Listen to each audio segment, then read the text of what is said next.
All right, welcome back to Sunrise Daily. We're talking local governments and states, some matter going on between them. Remember that this quest for financial autonomy has been on for a while.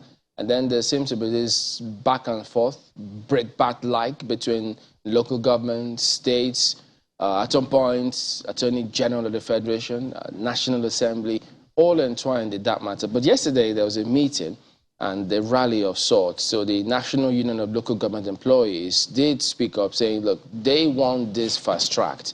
So we're looking at that. And the man who led that rally joins us this morning, Akeem Ambali Olatunji, National President, Nigerian Union of Local Government Employees, NULGE. He joins us virtually from Jos. Good morning, comrade. Thank you for joining us on the program today.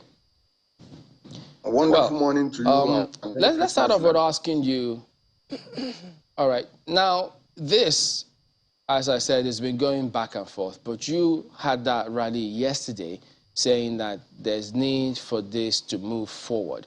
And moving forward, for some who oppose this, think that no, that is taking one step forward and 10 steps backward. Why was it necessary for you to lead this rally at this point, asking for financial autonomy?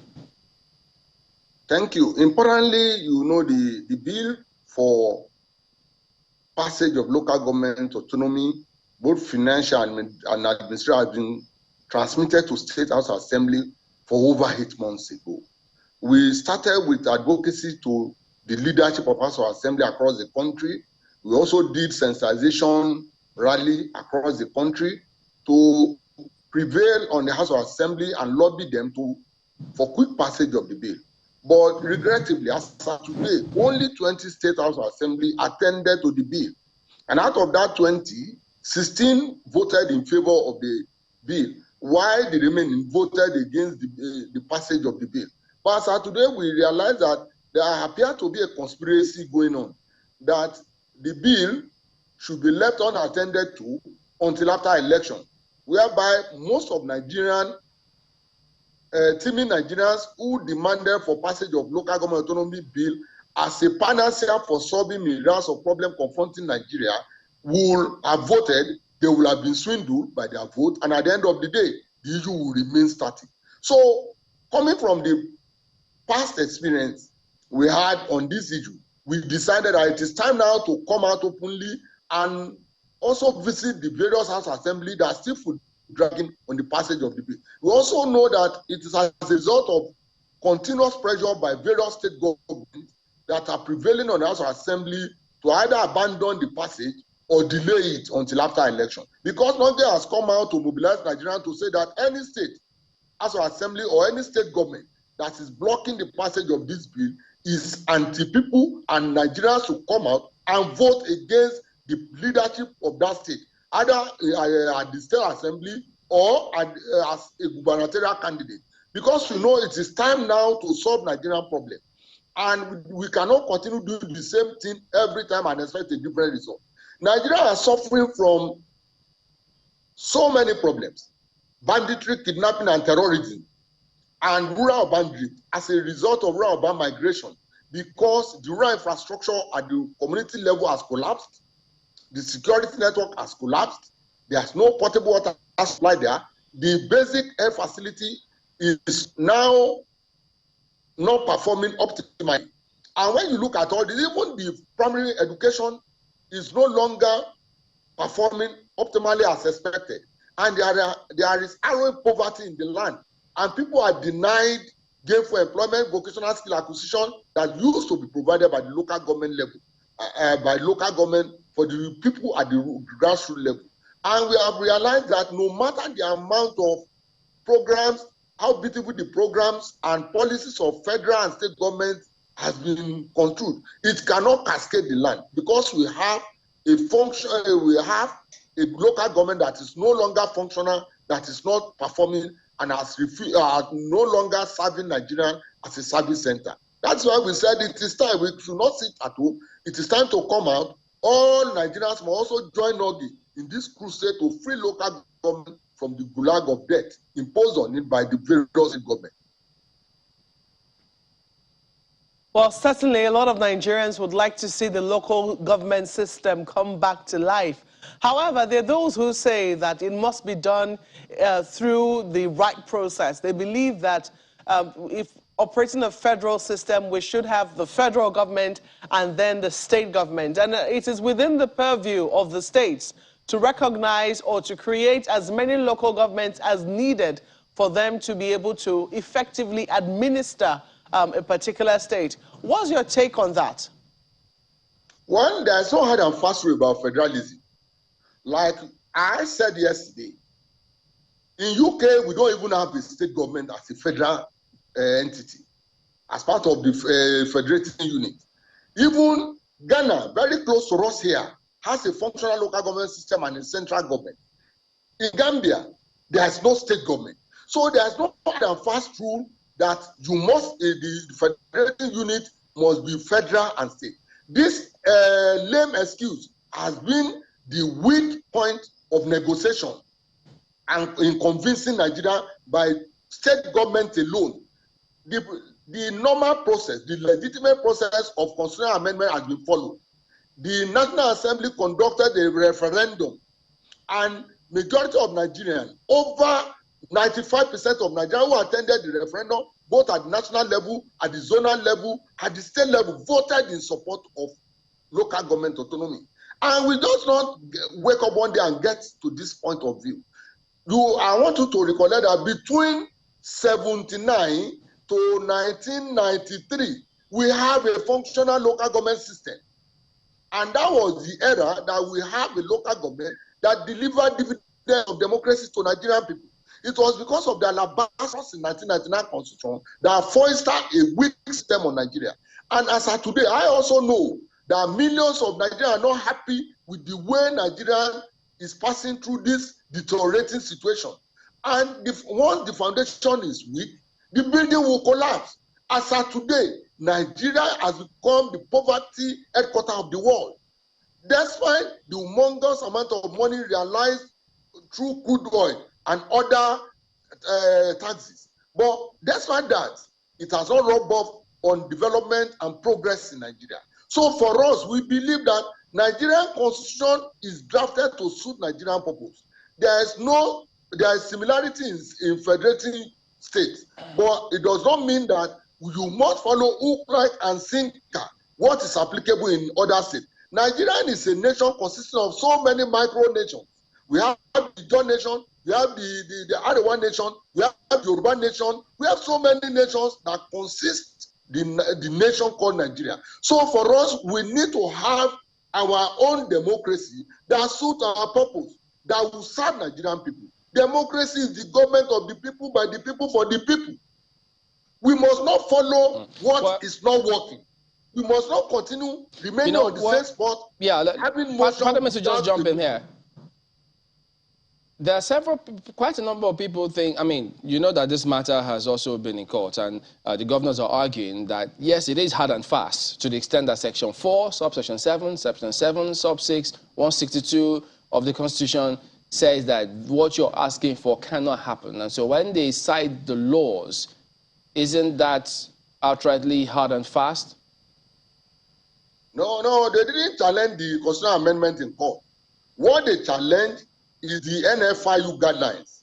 And the Supreme Court gave a judgment saying that federal government cannot use executive order to amend constitution. We must follow constitutional procedure, which the National Assembly has done, and they have conformed with the law. What remains now is that the bill that has been transmitted to the State House Assembly should be attended to. The democratic right and function of House of Assembly is to debate and vote on all bills. You cannot abdicate your role under any disguise. You either vote yes or no. That is the way to go in democracy. You can't keep a bill under suspense and pretend the bill is not there, and you continue to use the tactics. Are you suggesting that go ahead and vote, whether they vote yes or no, it doesn't matter? No, that is. But Nigerians demand that they should vote yes. And Nigerians are also watching them. We are now Western. That is why they are jittery. Because they don't vote no, they will lose, the party will lose the election. And they know that because that is what Nigerian people demand. Even you and I demand that. You cannot, let me tell you, Shimbali, you can't go to your state freely now. You can't go to your community freely. Rural security lies squarely on the shoulder of local government because all security challenges are local. The solution to it is local. That is why now you can see the relatives sending messages home to Igbo people in Lagos, not to come home. Is that a good thing in democracy? Why must Nigeria be punished for voting for DP? So our belief is that if you want to grow local economy, if you want to grow the GDP, the rural GDP accumulates into state GDP and national GDP. If you want... are you aware that some of the governors met yesterday on this matter, and quite a number think that, nope, they're going to stand their ground on this one.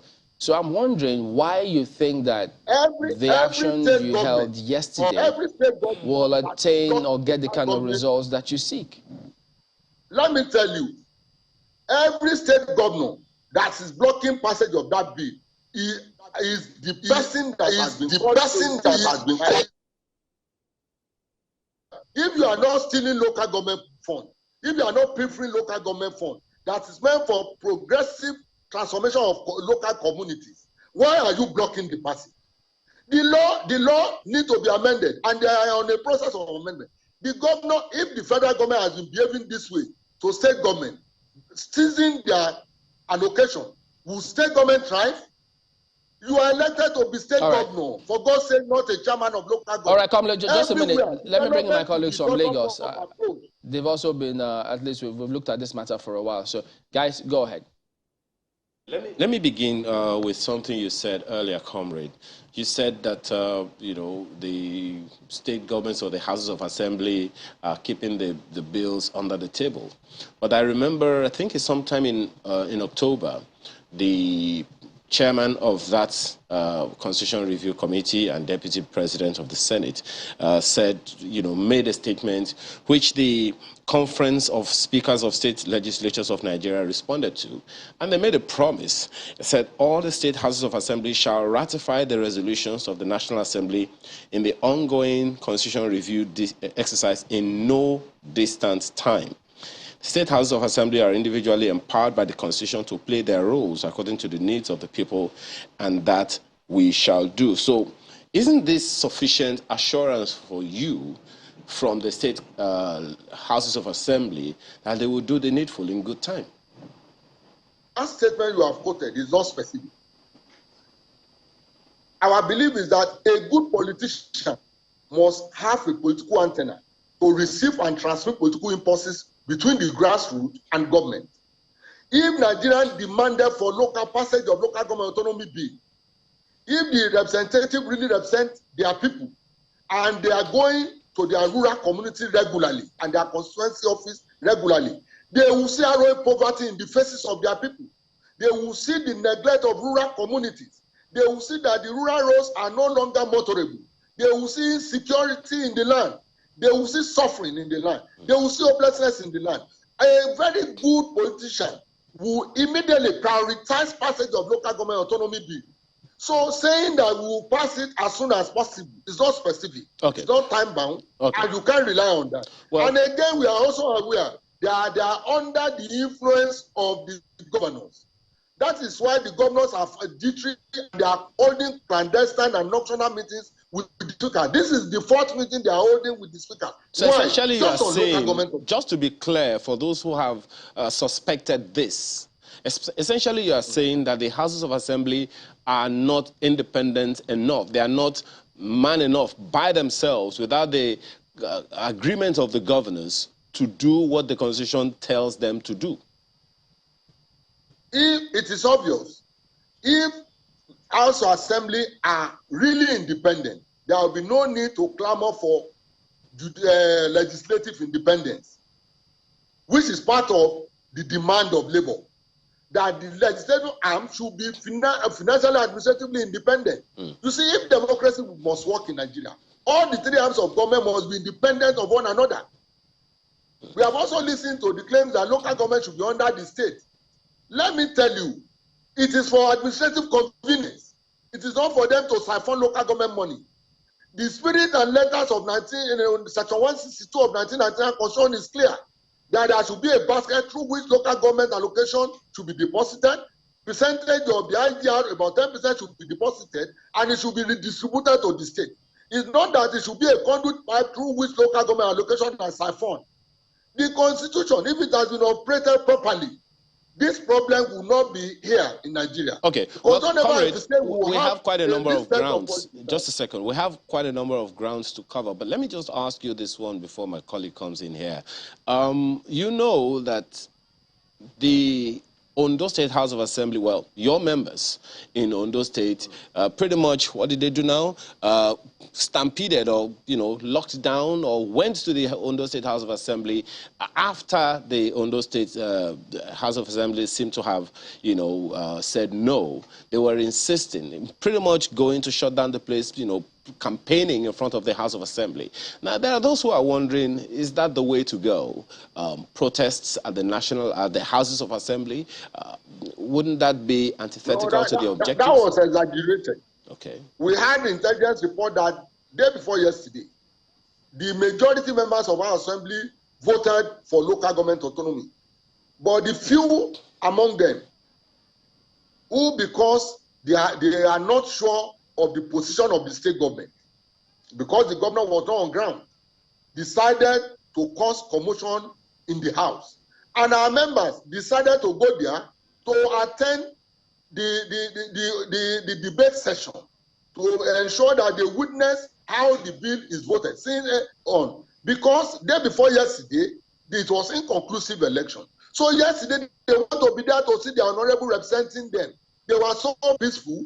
The rally was peaceful. They were there to witness what was going on in the House of Assembly because they are part of the people who voted for these honorable members. And they need to have a feedback that they will go back to their communities to inform them that your honorable member voted for what you desire, the local government autonomy, or he voted against it. So that is why our people were there. There was no destruction of any property. There was no abusive language use. They conducted themselves in an orderly manner and they were there.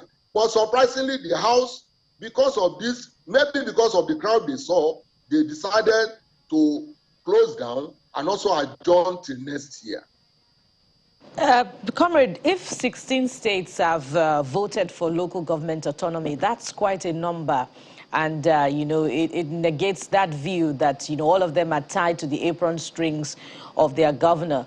This is why I'm asking, as a follow-up, besides this rally that you're conducting in the open, what other forms of engagement and lobbying are you doing with your members, with the other 10 state assemblies to encourage them, to get on board and convince them about the need for local government autonomy? Yes, and like I did say, our approach was to commence the lobby with advocacy. We started with the leaders of Nigeria, past leaders. President Obasanjo was visited by the union as part of our advocacy, and President Goodluck Jonathan. We were with our eminent personality, the Zion of Danta family. We were with the Emir of Kanu. We were with a lot of people. We did that. After that, we started contacting these honorable members. We wrote a letter appealing to them for the possible consideration of passage of this bill. After that, we staged a sensitization rally. That was in March. Again, we continued the secret lobby until September. We did another sensitization rally. For example, here in Jos, we did that, and across the country. And that was what led to the passage by 16 states. But we are receiving reports that these people are ready to pass the bill. It is the state governors that are threatening them not to pass it. And that is evident. Because anytime we commence this lobby, the state governor will quickly urgently call an emergency secret meeting to prevail on them and beg them, try to coerce them, induce them to vote against autonomy or suspend it. But the state governor are also aware that Nigerians demand for passage of local government autonomy, and even the President of the Federal Republic of Nigeria, let's give it to him, came out openly after seeing the report by NIPS.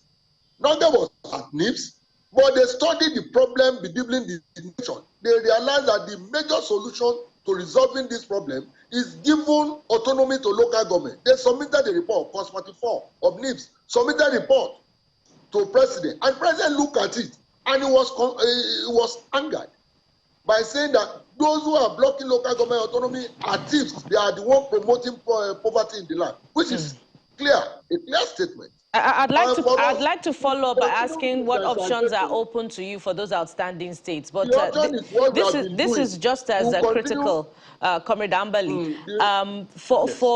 In the last decade or two, we've had some states create additional local governments, i.e. the LCDAs that we find in Lagos. So in view of that, perhaps, you know, in the coming dispensation, you get ahead with, local government autonomy across board.